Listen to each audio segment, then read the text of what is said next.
Assalamualaikum warahmatullahi wabarakatuh. Aga Kareba pemirsa, beragam informasi menarik akan kami hadirkan di seputar Aini Sulsel dalam 30 menit ke depan. Edisi hari ini di antaranya: banjir bandang menenggelamkan ratusan rumah di Kabupaten Luwu Utara.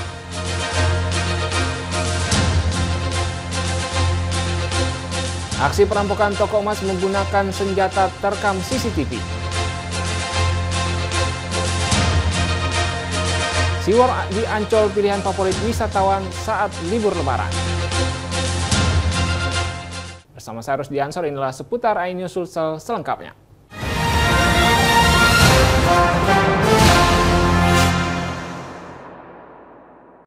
Banjir bandang menenggelamkan ratusan rumah yang ada di 3 dusun di Desa Beringin Jaya, Kabupaten Luwu Utara. Meski sudah tak layak huni, namun pemerintah tidak menyiapkan lokasi pengungsian dan dapur umum untuk para korban.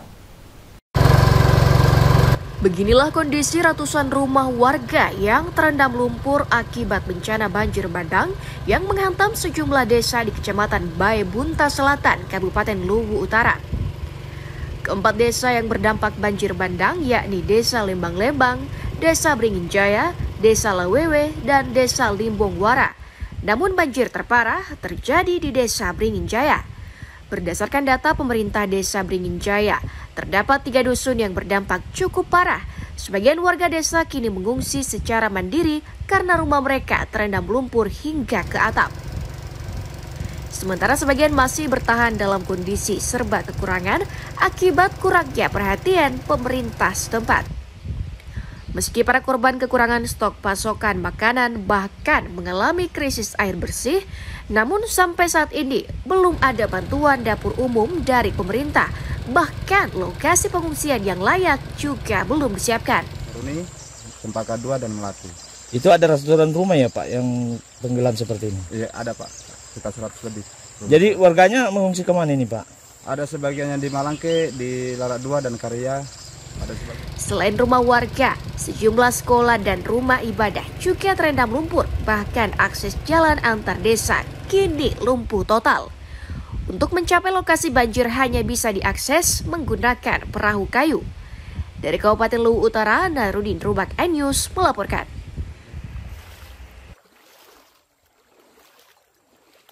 Aksi perampokan toko emas di Siang Bolong menggunakan senjata terekam CCTV. Pelaku merusak lemari perhiasan dengan palu lalu membawa kabur emas sebesar 300 gram. Meski sempat dikejar, namun pemilik toko dan warga tak bisa berbuat banyak usai diacungkan senjata jenis pistol oleh pelaku.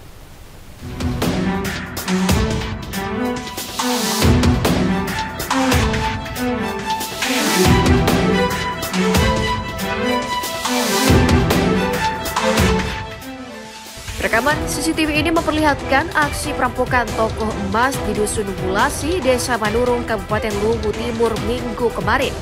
Aksi perampokan ini terjadi di Siang Bolong. Pelaku masuk ke dalam toko menggunakan topeng dan memakai helm.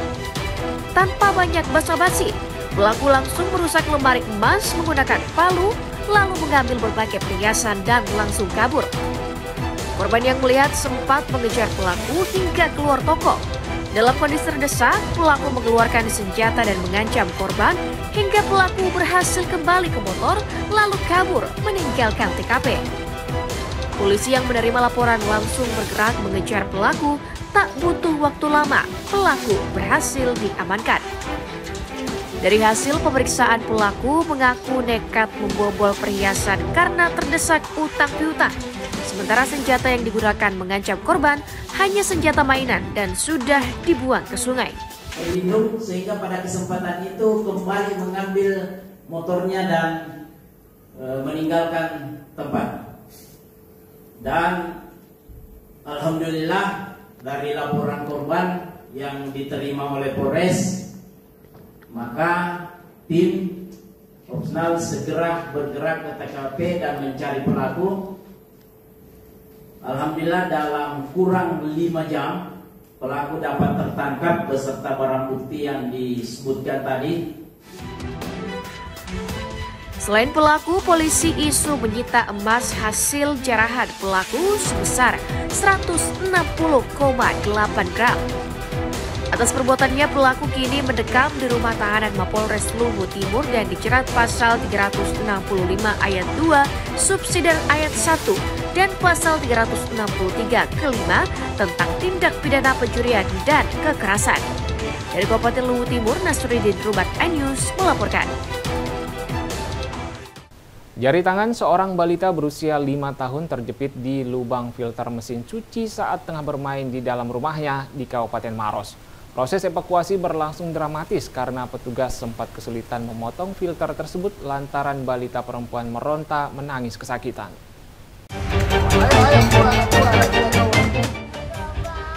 Petugas pemadam kebakaran mengevakuasi jari telunjuk seorang balita perempuan bernama Putri berusia 5 tahun yang terjepit di lubang filter mesin cuci di Kabupaten Maros. Dengan menggunakan 2 alat tang pemotong dan penjepit, petugas damkar Maros berhati-hati memotong filter tersebut yang terbuat dari aluminium sambil menenangkan sang anak yang meronta ketakutan dan menangis kesakitan. Setelah 30 menit proses evakuasi, jari tangan balita perempuan ini berhasil dikeluarkan dengan kondisi luka goresan usai terjepit di lubang filter mesin cuci. Sebelumnya, insiden ini terjadi ketika korban sedang bermain di dalam rumahnya. Tanpa sepengetahuan orang tua korban, sang anak mendekati mesin cuci dan tanpa sengaja memasukkan jarinya ke dalam filter. Setelah berusaha keras melepaskan jari sang anak namun tak kunjung terlepas sehingga pihak keluarga akhirnya memutuskan untuk meminta bantuan kepada petugas damkar Maros. Jika keluarganya tidak mampu untuk melepaskan filter di salah satu jarinya, inisiatifnya membawa ke damkar. Alhamdulillah dengan sigap anggota kami melaksanakan evakuasi kurang lebih 20 menit. Setelah berhasil dikeluarkan, sang anak masih tetap menangis sehingga ibu korban terus berupaya menenangkan sang anak untuk berhenti menangis. Kejadian ini mengingatkan para orang tua untuk selalu mengawasi anaknya agar terhindar dari hal-hal yang tidak diinginkan. Dari Kabupaten Maros, Wahyu Ruslan iNews melaporkan. Diduga mengalami korsleting listrik pada sambungan colokan kipas angin sebuah rumah semi permanen di Kecamatan Biringkanaya, Makassar terbakar. Besarnya kobaran api membuat seluruh bangunan rumah rata dengan tanah. Bahkan seluruh harta benda termasuk 1 unit sepeda motor juga ikut terbakar. Kebakaran besar melanda rumah milik warga di Kelurahan Pai, Kecamatan Biringkanaya, Makassar pada Senin siang. Banyaknya material yang mudah terbakar serta tiupan angin kencang membuat api dengan cepat melahap seluruh bangunan rumah dari semi permanen. Bahkan kebakaran ini sontak membuat warga panik dan berupaya memadamkan api dengan alat seadanya. Hingga akhirnya petugas pemadam kebakaran yang tiba di lokasi langsung berjibaku memadamkan api yang masih membesar. Namun api bisa dipadamkan setelah 9 unit mobil pemadam kebakaran Kota Makassar diterjunkan. Selain itu, 1 unit sepeda motor yang terparkir di dalam rumah juga ikut ludes terbakar. Diduga kebakaran ini disebabkan akibat korsleting listrik di salah satu kamar rumah yang terdapat sambungan colokan kipas angin. Diketahui rumah semi permanen ini dihuni oleh 10 orang dari 2 kepala rumah tangga milik seorang lansia bernama Hermanto berumur 68 tahun. Beruntung para penghuni rumah berhasil diselamatkan di saat api mulai membesar. Kenapa kayak ada bau terbakar? Saya bilang mungkin dari luar, dicek keluar di semuanya tidak ada. Pas dibuka kamarnya orang tua saya itu ternyata sudah besar apinya. Apinya itu sudah besar, mungkin kayaknya itu colokan. Karena kan bapak kebetulan pakai kipas angin kan, kipas angin itu. Jam berapa tadi kebakarannya ini, Pak? Sekitar jam 11 lewat 20. Ini tadi besar apinya ya, Pak? Kebetulan tadi sampai di sini sudah membesar tadi. Ada berapa mobil pemadam tadi, Pak? Dari posko Kima 4 unit, posko BTP 4 beserta rescue 1 unit. Tidak ada korban jiwa dalam musibah kebakaran ini. Namun seluruh harta benda termasuk 1 unit sepeda ludes terbakar. Sementara itu pihak kepolisian masih menyelidiki penyebab pastinya kebakaran yang menghanguskan rumah warga. Dari Makassar, Wahyu Ruslan iNews melaporkan.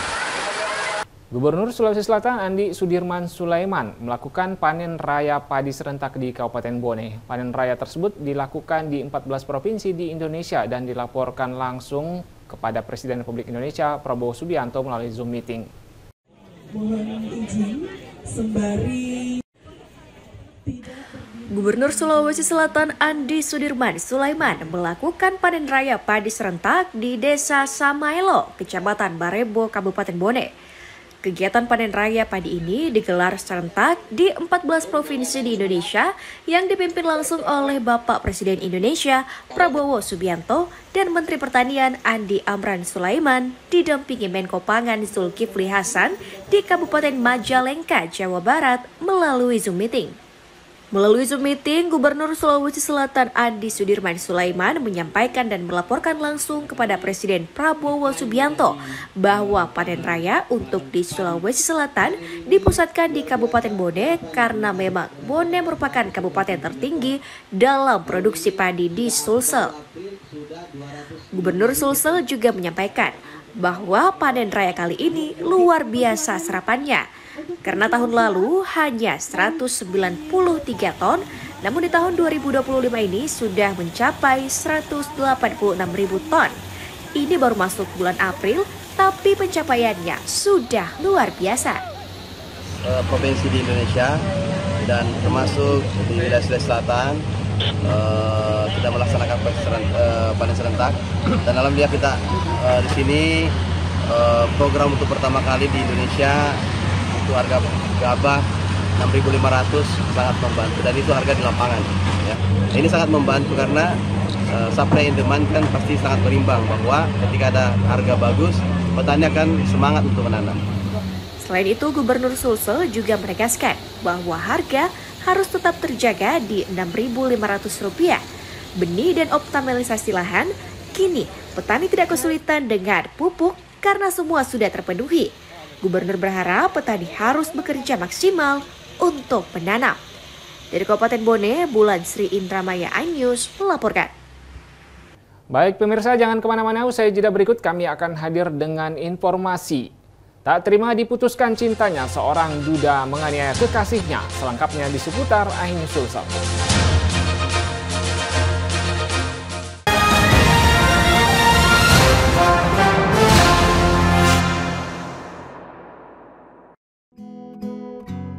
Terkadang hidup terasa berat,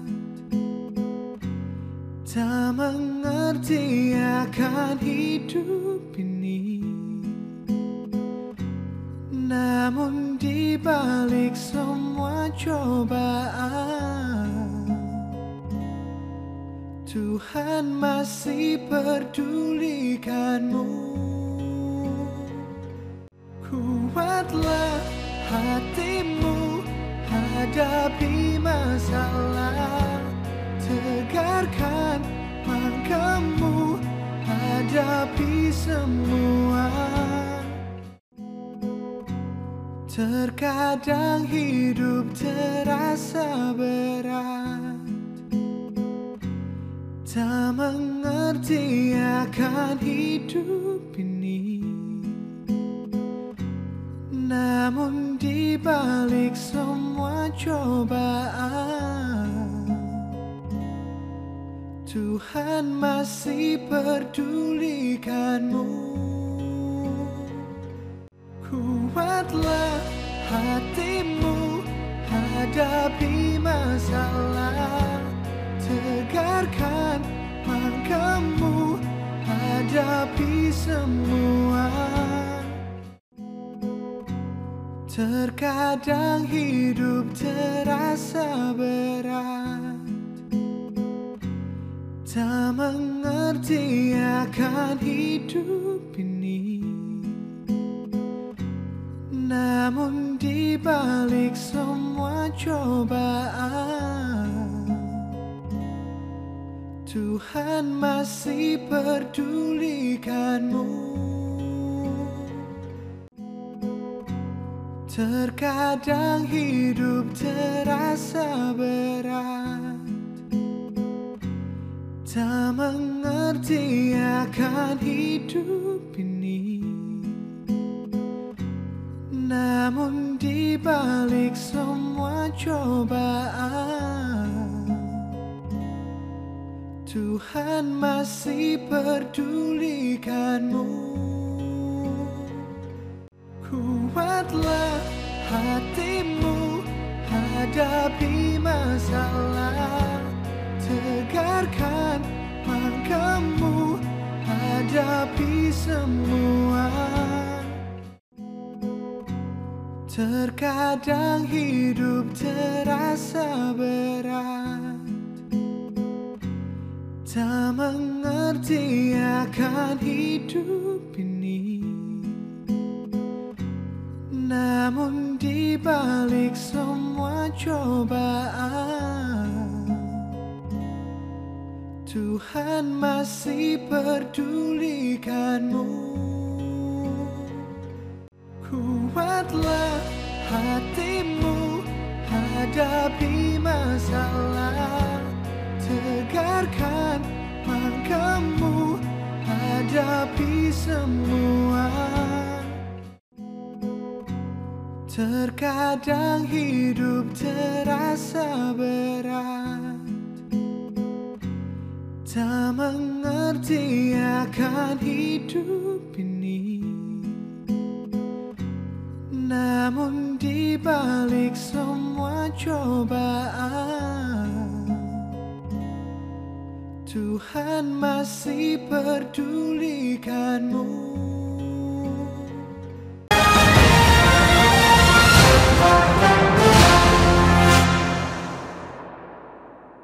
Terima kasih Anda masih bersama kami di seputar iNews Sulsel. Aksi pemalakan juru parkir liar terhadap pemudik di Pelabuhan Makassar kembali terjadi. Aparat kepolisian akhirnya berhasil menangkap pelaku saat berulah kembali.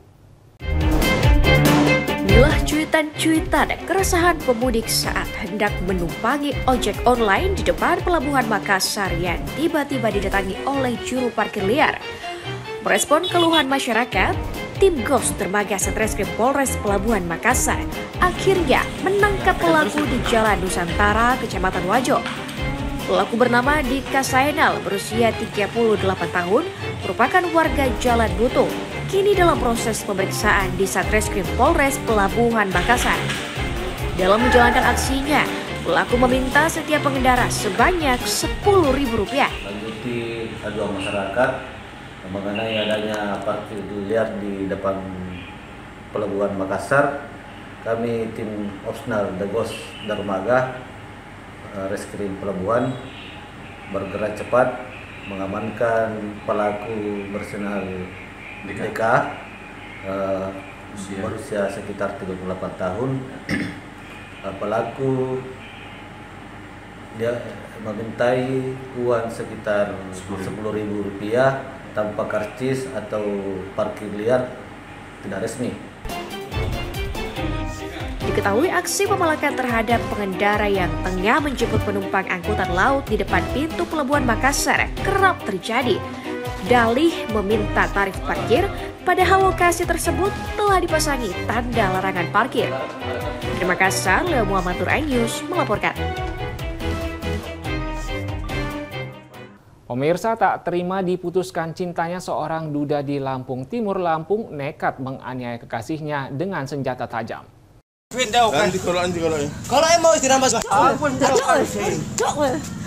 Warga mengamankan seorang pria MN usai menganiaya kekasihnya di Kecamatan Pasir Sakti, Kabupaten Lampung Timur, Lampung. Warga yang geram sempat menghakiminya hingga babak belur. Sementara akibat kejadian, korban menangis histeris. Korban yang menderita luka di lengan akibat senjata tajam dibawa ke rumah sakit untuk dirawat. Duda beranak dua ini sempat kabur usai diamankan warga. Polisi pun melacak keberadaan pelaku dan meringkus di tempat persembunyiannya. Ternyata pelaku nekat menganiaya kekasihnya menggunakan senjata samurai lantaran tak terima hubungannya diakhiri secara sepihak. Motifnya karena sakit hati setelah 22 tahun berhubungan memutuskan secara sepihak. Setelah terjadi penganiayaan tersebut, pelaku diamankan oleh warga. Kemudian pelaku meminta diantar ke klinik dikarenakan matanya berdarah. Polisi menyita senjata tajam jenis samurai dan sepeda motor sebagai barang bukti. Pelaku bakal dijerat pasal tentang penganiayaan yang mengakibatkan luka berat dan terancam pidana penjara paling lama 12 tahun. Dari Lampung Timur Lampung, Tinus Sulistanto, iNews melaporkan. Pemirsa, tarif impor baru yang diumumkan Presiden Donald Trump membuat geger banyak negara. Bagi Indonesia, tarif baru 32% bisa membuat ekspor anjlok dan berujung PHK ribuan pekerja di Indonesia.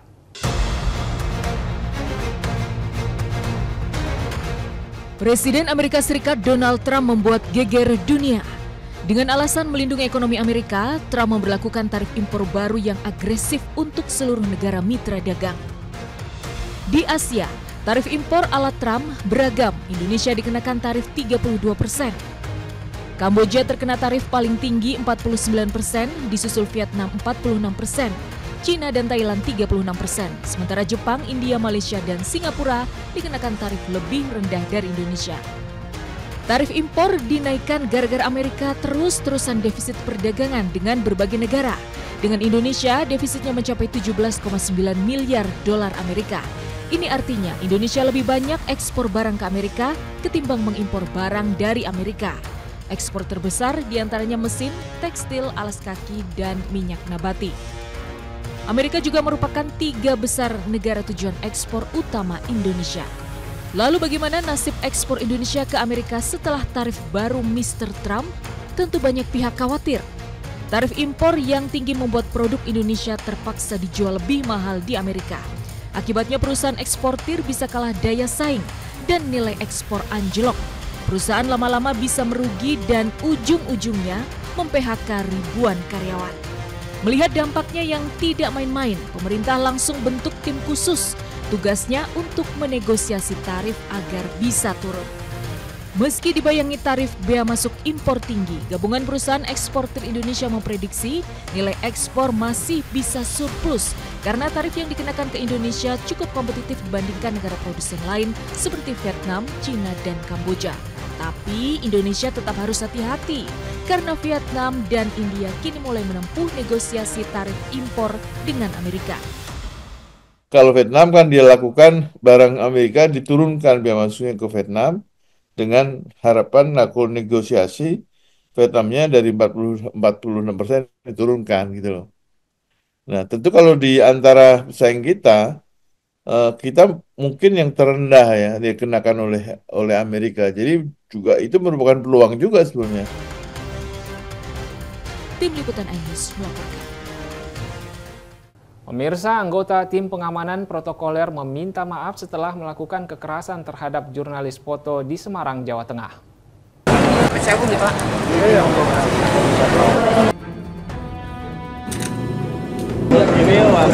Tindak kekerasan Ibda Hendri terhadap sejumlah jurnalis terekam kamera. Para jurnalis yang hendak merekam aktivitas Kapolri lebih dekat tiba-tiba didorong ajudan Kapolri Listio Sigit. Ibda Hendri bahkan memukul kepala seorang jurnalis foto LKBN Antara, Magna Zaizar, yang tengah meliput di stasiun Tawang, juga mengancam beberapa jurnalis lain. Tindak kekerasan itu menuai kecaman. Ketiga, Polri harus memberikan sanksi kepada anggota pelaku kekerasan tersebut terhadap jurnalis atas nama Magna Zaizar. Usai jadi sorotan, Ibda Hendri didampingi Kabid Humas Polda Jawa Tengah meminta maaf. Dan kami sekali lagi kami mengucapkan penyesalan yang sebesar-besarnya dan kami mohon maaf kepada rekan-rekan media seluruh. Polri berjanji memberikan sanksi tegas ke Ibda Hendri. Dari Semarang, Jawa Tengah, Kristadi, iNews melaporkan. Pemirsa, SeaWorld Ancol menjadi salah satu pilihan favorit wisatawan saat libur Lebaran. Dengan berbagai atraksi bawah laut yang memukau pertunjukan spesial serta wahana edukatif, tempat ini menjadi pilihan tepat bagi keluarga.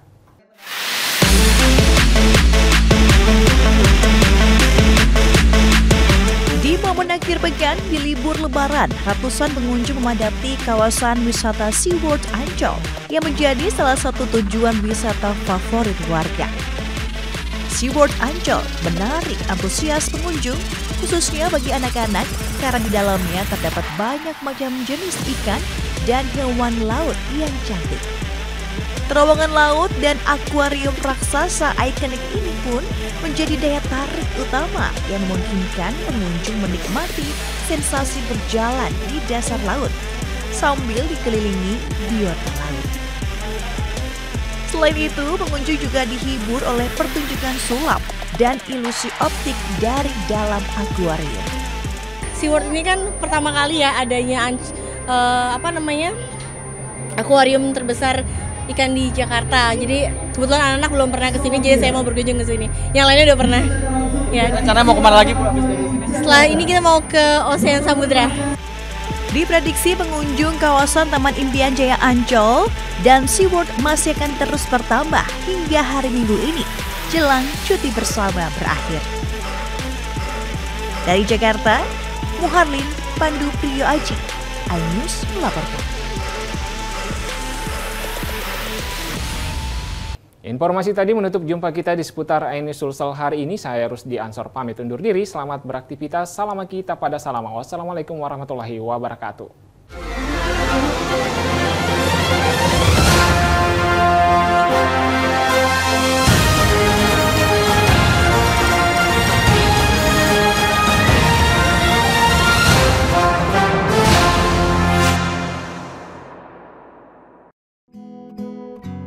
Terkadang hidup terasa berat,